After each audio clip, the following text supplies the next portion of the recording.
Trump, the other day, um, in a speech, used the word bloodbath. I'm sure some of you saw this. I'm sure some of you did the same thing I did, shook your head a little bit at the word choice. He has a tendency to provide fodder for the media, and that's exactly what happened. So the media did what they do. The media took the word bloodbath. Now, for those of you that didn't see this and haven't heard this, he was speaking in terms of what he said was, in the short version is, if I don't get reelected, there's going to be a bloodbath. And what he was referencing was the auto industry specifically. If he doesn't get reelected, China, Mexico, other nations that build a lot of cars are going to destroy the U.S. auto industry. There will be a bloodbath, is what he was talking about. That, of course, that portion of it has been completely left off by a number of mainstream media outlets, right? Your big three networks, their affiliates, CNN, MSNBC, all that stuff.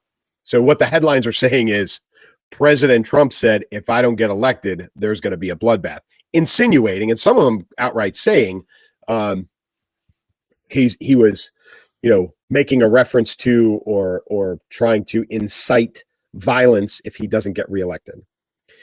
So then on top of that, you've got idiots like Keith Olbermann, and yes, somebody, if you know him or if you're associated with him, feel free to tag him, because Keith Olbermann is an idiot.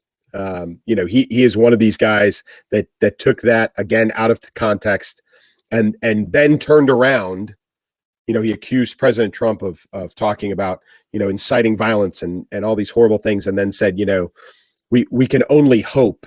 Kind of making a reference that President Trump would be the victim of violence.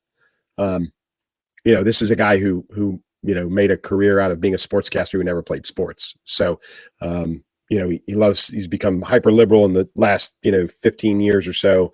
Loves to run his mouth, pretend he's a tough guy. He's another one of those, and now he's doing the same things that many people were doing 8 years ago when President Trump was running for office.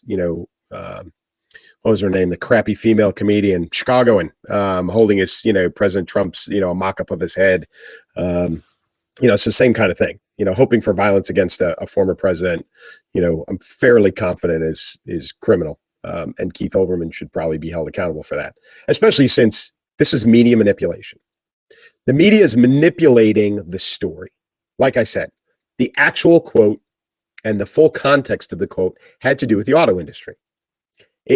That's all it was.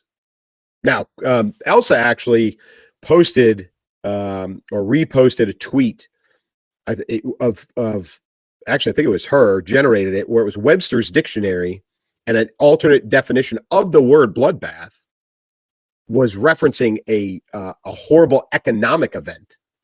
So, that right there tells you that he, although a poor choice of word, leaves a lot to be desired, in my opinion, also was not wrong.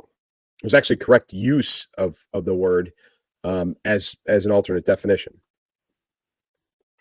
So he used it, and of course the media jumped on it and turned it into something it's not, as they tend to do, and made it almost a January 6th insurrection reference.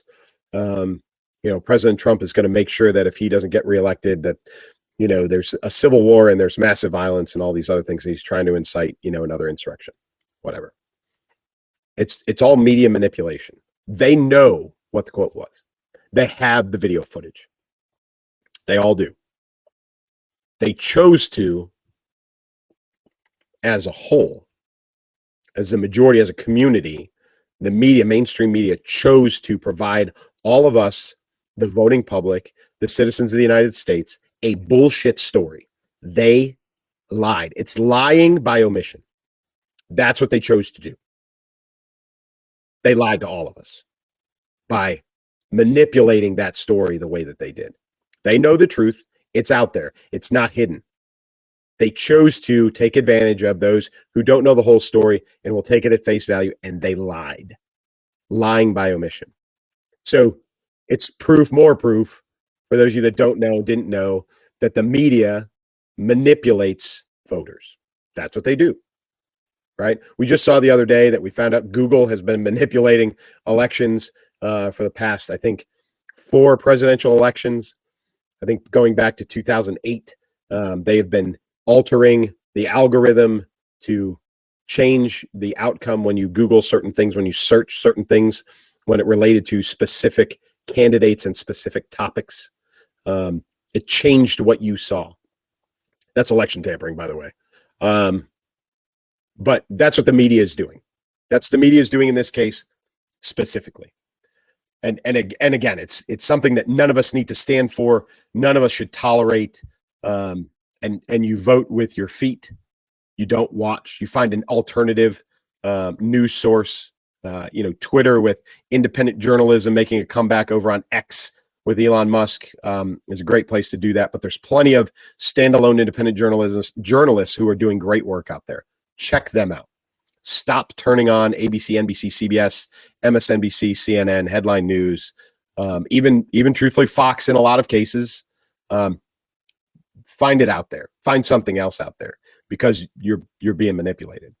Unfortunately, though, this is not the only case, and it's global, but it's both sides of the aisle as well. Globally, for those of you that didn't see today, there's a story released by Russian media outlets that Prince Charles is dead. Have no idea why. Have no idea what the genesis was, why they give a crap if Prince Charles is dead. But it's firing, it's kind of laying on top of all these other rumors about Princess Kate and Prince William and the royal family and all this other stuff, right? Stuff that truthfully a lot of Americans don't care about, but they are influential in the world, and we really should pay attention to. Maybe not all the soap opera drama stuff, but really pay attention to what they're doing. But in this case, Russian media outlets, a number of them, more than one, decided to post a story that Prince Charles was dead. No idea why. But again, it's media manipulation, right? So we're not the only ones who are subject to this. Now, some of it is self-inflicted by us, the listeners, and it's through social media. And here's an example. So for those of you that aren't tracking this,